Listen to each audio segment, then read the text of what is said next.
पिताश्री। बेटा, तुम बहुत लंबे सफर से लौटे हो, थोड़ा विश्राम करो, जलपान ग्रहण करो, मैं तुम्हें सब बताती हूँ। अब नीचे ऊपर मत भाग, नीचे ऊपर मत भाग। मुझे थकान की कोई चिंता नहीं। मैं आपसे पिताश्री के बारे में जानना चाहता हूँ, और आप कह रही हैं धीरे धीरे सब बताऊंगी। मैं आपके कहने का अर्थ नहीं समझा।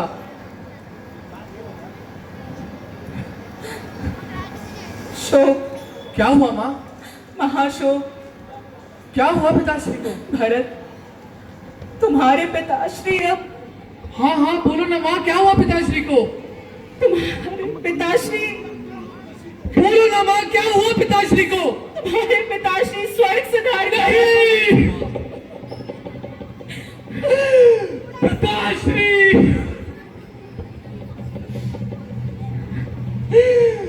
कितना भागा हूं मैं कि अंतिम बार उनके दर्शन भी ना कर पाया। माँ, क्या पिताश्री को कोई रोग हो गया था? नहीं पुत्र, ऐसा तो कुछ भी नहीं हुआ था। बस राम का वियोग ही उनकी मृत्यु का कारण बन गया। राम का वियोग?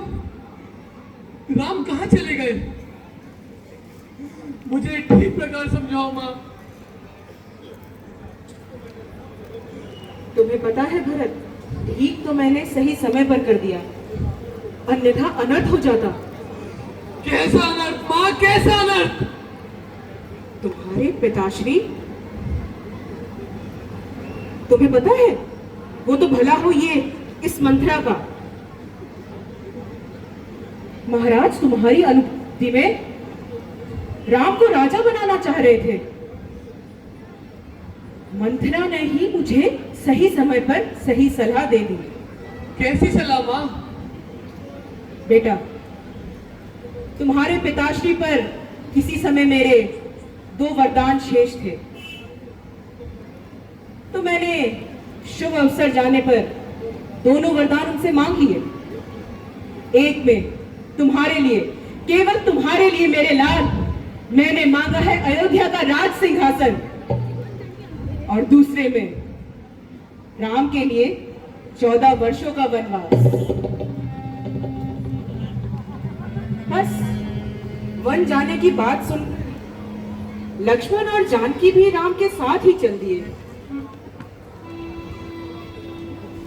यह तो आपने बड़ा ही सुंदर कार्य किया है माँ। इसके लिए तो आपको अवश्य ही पारितोषिक मिलना चाहिए। हाँ, मैं जानती थी, मैं यही तो कहती थी, राज्य का असली अधिकारी तो मेरा पुत्र है। मैं जानती थी भरत, इस राज्य का असली अधिकारी तू है मेरे लाल। अधिकारी, राज्य का अधिकारी? नहीं माँ, नहीं। तुमने मुझे अवध का नहीं, शमशान का राज्य दिया है। इतिहास के पन्नों पे सर्वदा के लिए कलंकित कर दिया है।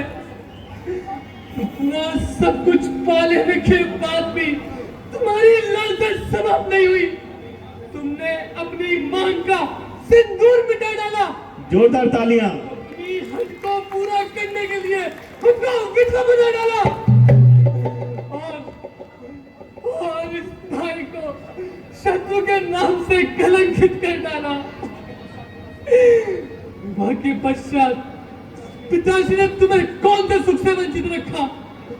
जो तुम्हारे अधिकार भोगने की लालसा समाप्त नहीं हुई। मुझे पुत्र रूप में पा लेने के बाद भी तुम्हारे अन्याय की ज्योति ज्वाला बनकर फैली। ये भरत, ये कैसी बातें कर रहे हो तुम? हर किसी का स्वभाव एक जैसा नहीं होता। जीवन यदि किसी एक का ही श्रेष्ठ होता तो रचयिता को माया के सहयोग से जीवन की रचना ही ना करनी पड़ती। जीवन तो माता कौशल्या और माता केकई भी जी रही है। उनके अधिकार की ज्योति तो ज्वाला नहीं बनी।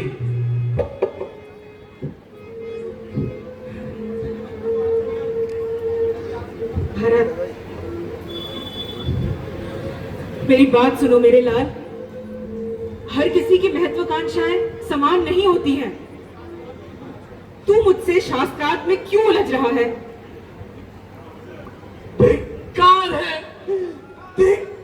है मेरे जीने पर, जो मेरे तुझ जैसी सुर्पनी की कोख से जन्म लिया। तूने इस रघुवंश को, इस अयोध्या नगरी को अपनी हट की ज्वाला में झोंक दिया। ममता भाई, भरत, अगर मैं अपने पुत्र को एक राजा के रूप में देखना चाहती हूँ तो क्या बुरा कर रही हूँ मैं? पहले तो तूने अपनी इस कलंकित जीवा से इस हरे भरे फन को सब उतार दिया। इस स्वर्ग समान अयोध्या नगरी को मरघट के समान बना दिया, और अब तू चाहती है मैं इस मरघट पर राज्य करूं। अरे मरघट पर तो चील, कौवे और गिद्ध राज्य करते हैं। क्या मैं चील हूँ, कौवा हूँ, गिद्ध हूँ जो इस मरघट पर राज्य करूं? देखिए, तालियां बजाने से कलाकारों का हौसला बढ़ता है। जोरदार तालियों से बच्चों का स्वागत करें। बड़ा ही अच्छा मार्मिक दृश्य आपके सामने प्रस्तुत कर रहे हैं। भरत, देख मेरे पुत्र, मैंने जो कुछ भी किया था बस तेरे लिए ही तो किया, तेरे भले के लिए किया। भला मंजूर था तुझको तो यूं करती भला मेरा। दिया था जब मुझे दबा देती गला मेरा। हे ईश्वर, मेरा अंत कर दे। हे परमेश्वर, मुझे मृत्यु दे दे। इससे तो अच्छा मेरा जन्म ही ना हुआ होता। भैया राम को वन बेचते हुए तेरे जीवन के टुकड़े टुकड़े क्यों ना हो गए? ये तुम क्या कह रहे हो भरत?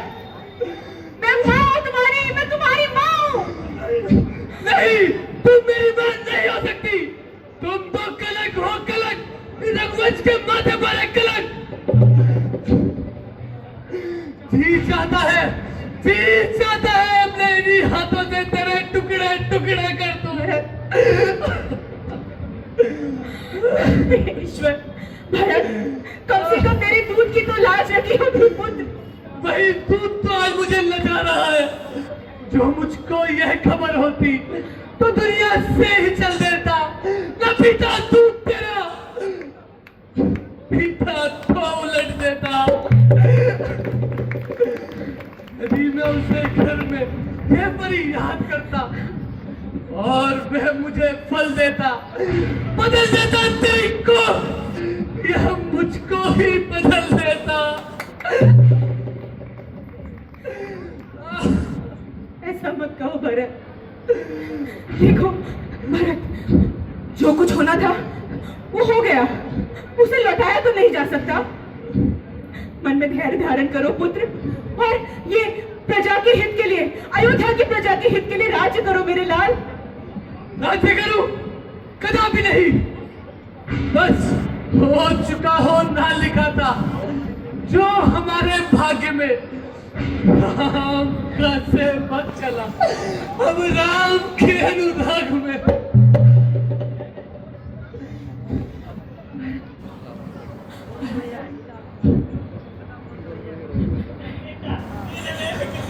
ओ दुष्टा, ओ करमजली, क्यों हमें जलाने आई है?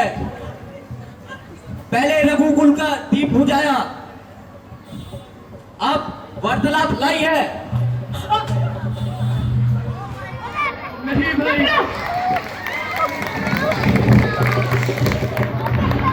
नहीं भाई, एक स्त्री पर हाथ नहीं उठाते। आराम से, आराम से। आज से ये भरत तुम्हारे कक्ष में कभी प्रवेश नहीं करेगा। नहीं नहीं नहीं नहीं नहीं। हे सूर्यदेव, तुम साक्षी हो। नहीं नहीं। हे अवधपुरी, तुम साक्षी हो। हे महलों की सारे दीवारें, तुम साक्षी हो। मुझे क्षमा कर दे भरत। मैं भरत आज से अपनी माता कैकेयी का सर्वदा के लिए त्याग करता हूँ, त्याग करता हूँ, त्याग करता हूँ, त्याग करता हूँ। बोल श्रीपति रामचंद्र भगवान की